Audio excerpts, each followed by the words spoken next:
Hello everyone, welcome to in this channel. मेरा नाम भावेश है और आज मैं 10th क्लास के मैथमेटिक्स सब्जेक्ट के चैप्टर ट्रिग्नोमेट्री को लेकर आया हूँ। उसके अंदर हम ट्रिग्नोमेट्री आइडेंटिटीज को समझेंगे और बहुत ही इजी है, तो चलो स्टार्ट करते हैं। सबसे पहली आइडेंटिटी है वो है sine theta equal to 1 cosec theta.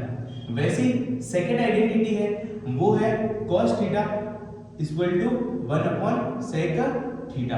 वैसे थर्ड आइडेंटिटी है वो tan theta equal to 1 cot theta.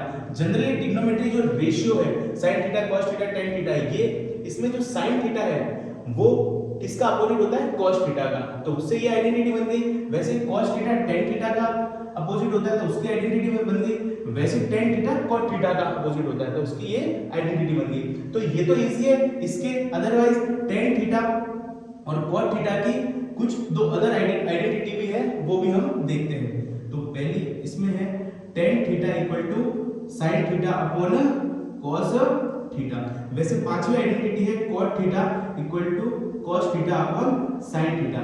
बस हमने tan थीटा cot थीटा को अपोजिट वे में लिखा है, उसकी दो अदर आइडेंटिटी भी बन गई। इस तरीके 5 आइडेंटिटी है, ये तो इजी है। इसके अलावा जो 6 आइडेंटिटी है sin theta sin square theta plus cos square theta equal to 1, ये भी इजी है।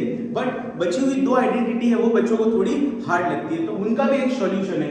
आप क्या करो, इस आइडेंटिटी में सभी टर्म में sin स्क्वायर थीटा का डिवाइड दे दो। तो देते हैं, चलो sin square theta plus cos square theta equal to 1। इसके भी मैंने डिवाइड कर दिया sin स्क्वायर थीटा से, इसको भी मैंने डिवाइड कर दिया sin स्क्वायर थीटा से, इसको भी मैंने डिवाइड कर दिया sin स्क्वायर थीटा से। तो sin स्क्वायर थीटा एक बार कट गया।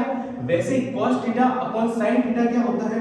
cos theta upon sin theta होता है cot स्क्वायर थीटा, और ये हो गया 1। और sin किसका उल्टा होता है? ये होता है cosec का, तो ये बन गया cosec स्क्वायर थीटा। तो हमको 7 आइडेंटिटी भी मिल गई जो जनरली बच्चों को हार्ड लगती है। तो क्या कर सकते हो आप, 6 आइडेंटिटी में किसको डिवाइड कर दोगे? sin स्क्वायर थीटा को सभी टर्म में, तो ये आइडेंटिटी आपको मिल जाएगी। इसी तरह 8वीं आइडेंटिटी भी है। इसी फॉर्मूले में हम क्या करेंगे, इस बार हम डिवाइड देंगे cos स्क्वायर थीटा को। तो cos स्क्वायर थीटा को हम डिवाइड देंगे सभी टर्म में। अब sin स्क्वायर cos स्क्वायर किसका फॉर्मूला होता है? tan का, तो यहां पे बन जाएगा tan स्क्वायर थीटा। वैसे cos स्क्वायर कट गया 1 टाइम, तो यहां पे 1 आ गया। उसके बाद इसके नीचे हमने cos स्क्वायर थीटा को डिवाइड दे दिया, तो cos किसका अपोजिट है? cos है sec स्क्वायर का, तो यहां पे बन गया sec स्क्वायर थीटा। तो ये बन गई हमारे पास 8 आइडेंटिटी। तो इस प्रकार से ये 8 आइडेंटिटीज है जिसको हम समझ गए होंगे, और आई होप आपको ये समझ में आई होगी। Thank you watching this video. जय हिंद।